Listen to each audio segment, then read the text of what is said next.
Fala pessoal, tudo bem? Tobias aqui falando. Hoje nós vamos falar sobre a cobrança pelo uso de água. Hoje eu participei de um programa na rádio aqui na minha cidade e eu acho que é importante trazer informação para vocês, principalmente você que é usuário, você que é consultoria, você que presta assessoria aí aos usuários de água de uma forma geral.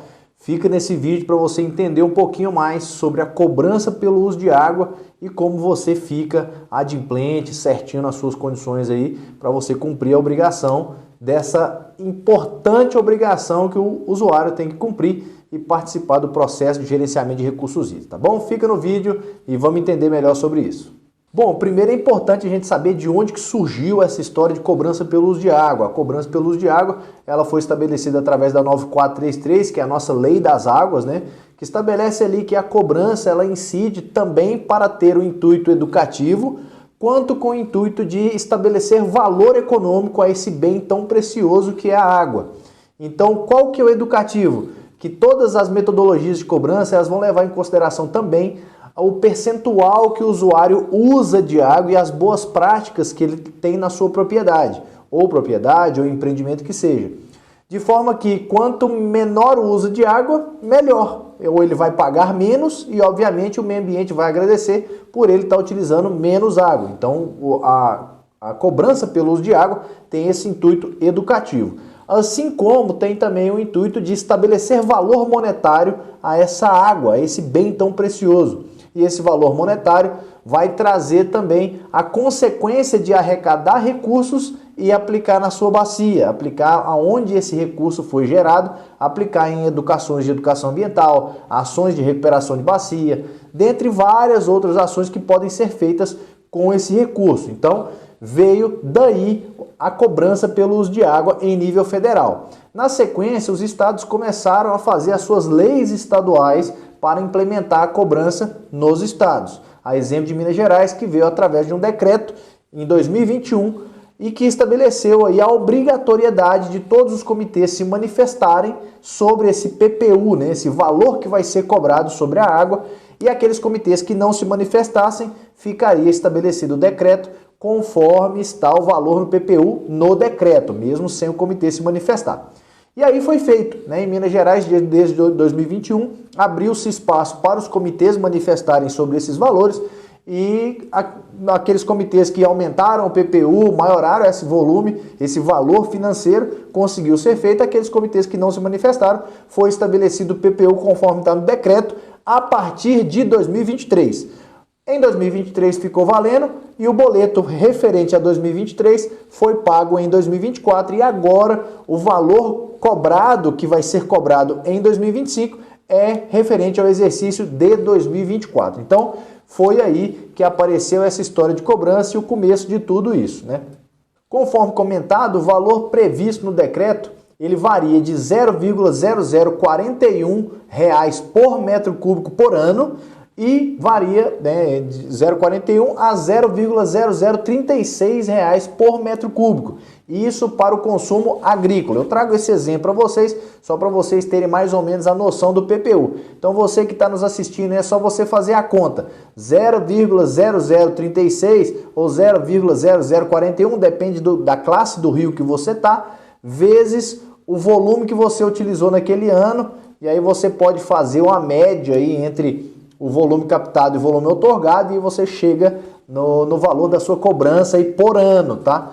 Fazendo uma conta mais ou menos aqui na nossa região, eu peguei uma série de portarias de outorgas coletivas, fiz uma média entre o valor que é captado dividido pela área e nós chegamos numa conta para você fazer por safra, você vai utilizar aí mais ou menos, tá? Um custo por hectare de R$ 45.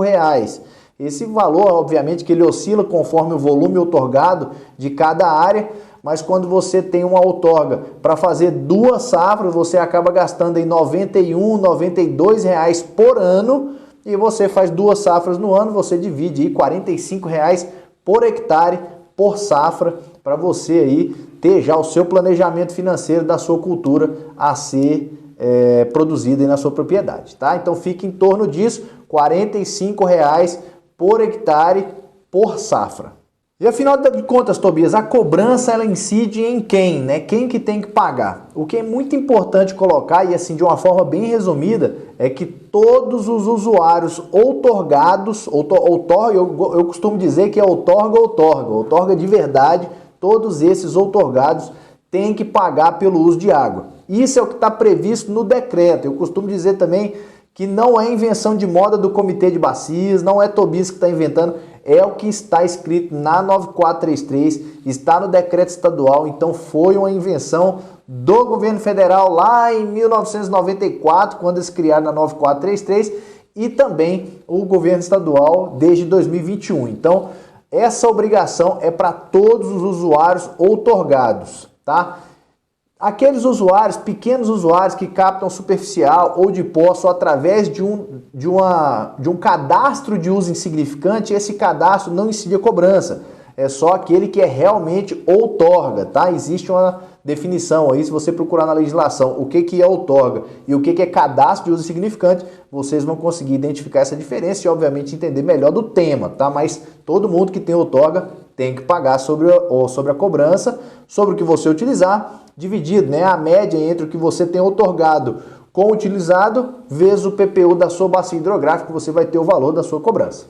A cobrança também incide naqueles usuários que fazem lançamento. Então, além de você pagar sobre o que você capta, que é o caso do saneamento, você vai pagar também sobre o que você lança, a depender da carga orgânica que você lança no rio. Então, quanto menor a carga orgânica, né? Quanto menor essa carga orgânica lançada no rio, quanto melhor o seu tratamento de esgoto, menor vai ser o seu valor da cobrança. Então, para as empresas de saneamento, para as empresas que fazem lançamento, tenha atenção com a carga orgânica que você joga também, que isso é muito importante, porque você vai acabar economizando. Investe mais no sistema de tratamento e economiza no valor da sua cobrança anualmente. Outro destaque que é muito importante trazer é que a mineração, que é um dos usos mais complexos que nós temos aqui, né? A mineração ela acaba que usa água e essa água ela vai para um processo minerário, esse processo ali vai talvez até incidir a inclusão de cargas poluidoras, produtos tóxicos. Então, essa água ela se torna rejeito e considerada essa diferença com o agronegócio, que o agronegócio ele tem uma água que é utilizada para irrigação e essa água ela vai para o sistema natural novamente, né? Então, sobre a justificativa de que a água vai ser irrigada, ela vai infiltrar, ela vai voltar para o sistema natural de uma forma menos complexa, ela tem uma dedução. Então, a mineração ela paga em média 10 vezes mais do que o PPU do agronegócio. Veja, na fórmula que está no decreto, é que está lá, para o agronegócio, finalidade de irrigação é 0,0036 e a mineração é 0,036. Ou seja, tem um zero a menos, significa que a mineração paga 10 vezes mais. Tanto pela questão do valor agregado do produto da mineração, ele é muito maior, e também por essa questão da poluição, né? Então a mineração tem essa peculiaridade que ela paga um pouquinho a mais, né? 10 vezes mais aí, o que traz um montante de recurso relativamente maior para o sistema de gerenciamento de recursos hídricos e, obviamente, a gente consegue produzir melhor, trazer melhores projetos com esse montante de recurso, tá? Então, só trazendo essa ressalva para vocês aí que, além do agronegócio, além do saneamento com o lançamento de efluentes, assim como a mineração, pagam aí um valor relativamente muito bom, muito maior do que o agronegócio. E o que é feito com esse recurso, né? É muito importante a gente colocar o que pode ser feito com esse recurso. Do 100% arrecadado, 7,5% ele é destinado para estruturação e operação da agência de bacia. A agência de bacia também é uma figura prevista na 9433 e essa agência ela utiliza 7,5% do recurso arrecadado para a sua estrutura administrativa, contabilidade, auditoria, equipe, secretária, prédio administrativo, dentre várias outras coisas que a agência tem como despesa, tá? Os 92,5% que nós falamos aí que 7,5% vai para a agência, então sobra 92,5%. 92,5% são ações definidas pelo comitê de bacia através do seu plano de bacia, né? Todo comitê tem um plano de bacia, nem que seja desatualizado, e ele vai sendo atualizado de tempo em tempo. Então, os 92,5% é destinado de fato a ações, monitoramento, recuperação de bacia, programas de educação ambiental, programas de divulgação, né? Tudo isso vai sendo utilizado o recurso dos 92,5%. Eu sou de Paracatu, aqui nós já tivemos alguns projetos financiados pelo Comitê do São Francisco Federal. Nós tivemos aí uma boa participação, uma boa articulação com o Comitê Federal, entendendo que o Paracatu e Urucuia é o principal comitê da bacia, o principal afluente do São Francisco é o Rio Paracatu. Então eles trouxeram para aqui, para a nossa região, dois projetos relativamente grandes de recuperação de bacia. Melhoria de estrada rural, construção de barraginha, construção de terraço, curva de nível, dentre várias outras ações foram feitas. Então é importante destacar que ações como essas podem ser feitas com o dinheiro da cobrança. Mas para isso é importante que todo mundo pague, né? Então temos aí uma inadimplência muito alta, que é assunto para a gente entrar e detalhar um pouco mais nela, tá? E aí você, usuário, né? Como é que você vai entrar nessa história aí? Como é que você vai saber declarar, fazer isso acontecer? Primeiro é importante colocar que, como eu falei anteriormente, a fórmula ela vai dizer o que você tem outorgado, faz uma média com o que você de fato utilizou e você multiplica isso pelo PPU e você vai pagar um valor lá. No sistema do IGAN, eles fazem essa conta. Então é importante que você apresente a declaração dizendo quanto de água que você usou. Então, tem lá, a sua portaria de outorga já está sistematizada no órgão ambiental, no nosso caso aqui o IGAN, e aí você informa a declaração é feita até o último dia útil de março, e aí o órgão ambiental vai receber a sua declaração e fazer essa conta. O que você tem outorgado, né, com o que você utilizou, faz-se essa média e aí multiplica pelo PPU e vai gerar um DAI. Esse documento de arrecadação estadual ele vai estar disponível no site do IGAN. Então é muito importante que você, usuário, faça a declaração. Ah, Tobias, mas eu não usei minha outorga. Faça a declaração. Se você não entregar a declaração, o órgão ambiental não vai saber que você não usou. Ele vai entender que você usou normalmente e vai te cobrar em cima do máximo no decreto. Então, informe, faça o informe correto. Você tem o seu monitoramento na sua propriedade, você faz esse monitoramento, então informe essa declaração para que o órgão ambiental saiba de fato quanto que você usou e dê o desconto correto para o seu uso. Se você não entregar, você vai ser cobrado de forma no máximo do decreto. Então, faça essa declaração. Depois disso, você vai ser informado do valor que você vai pagar. Entre junho e julho, você vai ficar sabendo quanto que você vai ter que pagar e a partir de julho vai ter o parcelamento do seu boleto, tá? Então, se o seu valor de cobrança anual vai dar um valor ali de R$4.000, você vai ter oportunidade de pagar em 4 parcelas. Julho, agosto, setembro e outubro. A partir de outubro, se você não pagar, você já entra na rúbrica ali de inadimplentes e podendo ter alguma série de problemas que a gente vai falar mais na frente. Mas o que eu quero colocar para vocês é que faça a sua declaração, faça a declaração corretamente com o que você utilizou de fato e aí acompanhe para junho e julho chegar a cobrança no valor correto. Ah, Tobias, mas o meu valor veio errado. Eles fizeram alguma confusão lá. Não tem problema. A partir do momento que você identificou que sua cobrança veio errada, você tem um período para você fazer a contestação.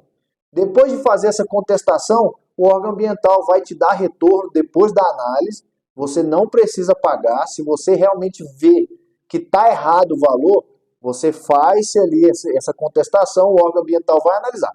Quando ele concluir a análise, ele vai te retornar por e-mail dizendo: a sua análise foi concluída, segue anexo, documentação e tal. E aí você verifica direitinho se está tudo certo e aí sim você faz o pagamento. Não há incidência de juros ou multa quando você faz a contestação e você está certo. Se você fizer a contestação e você estiver errado, se a sua contestação for infundada ou tiver de forma errada, vai incidir juros e multas sobre a sua cobrança. Então é importante você observar isso também e fazer a contestação de forma correta. Isso eu ainda falo para muitas consultorias, não faça contestação de qualquer jeito, porque senão vai demorar a análise do órgão ambiental, vai se passar ali 4, 5 meses e os juros no estado é relativamente alto, então você vai pagar mais caro pela cobrança se você não fizer o caminho certo. Então, Não faça contestação de qualquer jeito aí, pessoal. Fiz a declaração, a cobrança veio certa, eu olhei no site do IGAN lá, achei meu documento de arrecadação estadual e ele está certo, vou fazer o pagamento. Como que eu acesso o boleto? Primeiro, você vai entrar no site do IGAN. Tem muitas pessoas que, é documento de arrecadação, eu vou no site da Receita. No site da Receita você não vai achar esse DAI. Você tem que entrar no site do IGAN. O site oficial do IGAN é igam.mg.gov.br.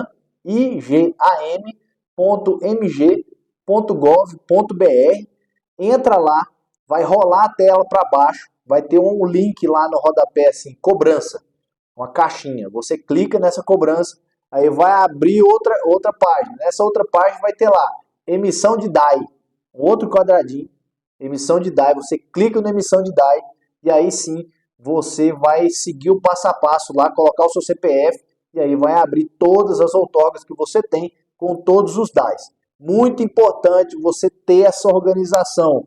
Não bagunça um DAI com o outro, não pague em duplicidade. Se pagar em duplicidade, para reaver esse dinheiro, é um Deus nos acuda. Então, faça com cuidado. Tenha uma pessoa só para acessar o DAI, para encaminhar o DAI, para não ter duplicidade de pagamento. Muito importante isso, pessoal. Então, entra lá, verifica isso. Tem o parcelamento, as 4 parcelas. Cada parcela tem lá escrito 1 de 4, 2 de 4, 3 de 4. Não paga 1 de 4 duas vezes que vai dar zebra. Então, muita atenção com isso. Entra sempre no site do IGAN e segue o passo a passo. Se você não tem condição de fazer isso, busque uma consultoria para fazer isso para você. Tá? A consultoria é muito importante nesse aspecto, porque ela consegue organizar e entregar para o usuário um pouco mais organizado para não fazer bagunça. As boas consultorias, né? Não é toda consultoria que é boa. Então fica ligado para não cometer nenhum erro nessa fase final, tá bom? Tobias, mandei a declaração, o IGAN analisou, tá tudo certo, eu tenho que pagar. Não consegui pagar. Aconteceu um problema financeiro, não consegui pagar. Muita atenção com a inadimplência. A inadimplência, ela traz uma série de problemas. Então você descumpre a lei federal, descumpre o decreto estadual. Então é uma série de problemas. Então qual que é a regra do Estado? O primeiro passo, eles vão te colocar no cadastro de inadimplentes. Então isso aí já vai trazer um problema até na sua análise de crédito. Então, portanto, não fique inadimplente com a cobrança. Em Minas Gerais ainda não existe a previsão de revogar a portaria de outorga ou não renovar a portaria em renovação se você estiver inadimplente. Isso ainda não está previsto. Mas eu já trago para vocês um spoiler que a Agência Nacional de Águas, em dezembro do ano passado, de 2024, publicou uma resolução dizendo que não vai retificar nem titularidade, nem nada, e não vai renovar portarias de outorgas do usuário que está inadimplente. Então é muito importante que vocês comecem a observar isso, porque às vezes sua portaria de outorga não vence por agora. Ela vai vencer daqui 6, 7 anos. E aí se você não pagar, esse débito vai se acumulando de um ano para outro, com juros e multas, e quando você for renovar essa portaria de outorga, pumba, tá lá, você está inadimplente e só vai renovar, pode ser que isso aconteça, hein? Só vai renovar se você estiver adimplente com a cobrança. Eu acredito que isso é um caminho natural. Agora que a Agência Nacional de Águas já caminhou para essa direção, provavelmente os órgãos estaduais também irão caminhar nessa direção. Principalmente porque a inadimplência, sim, está muito alta. Então não é justo algumas pessoas pagarem e outras não. E para diminuir essa inadimplente, com certeza essa é uma estratégia muito boa. Então, atenção com isso para vocês não ficarem inadimplentes e esse valor ir se multiplicando ao longo dos anos, né? Então o juros estadual é relativamente alto e é importante vocês observarem isso, tá bom? Bom, é isso, pessoal. Trouxe o alerta para vocês, um pouquinho de informação sobre a cobrança. Estamos aqui tentando trazer um pouco de informação para vocês, mas fiquem à vontade de deixar seu comentário aí, mandar suas perguntas, que a gente vai fazer questão de responder o quanto antes, tá? Deixei aqui algumas informações também no rodapé. Fique à vontade aí para mandar qualquer sugestão, qualquer pergunta e qualquer questionamento para nós aqui, tá bom? Um grande abraço para vocês e até breve.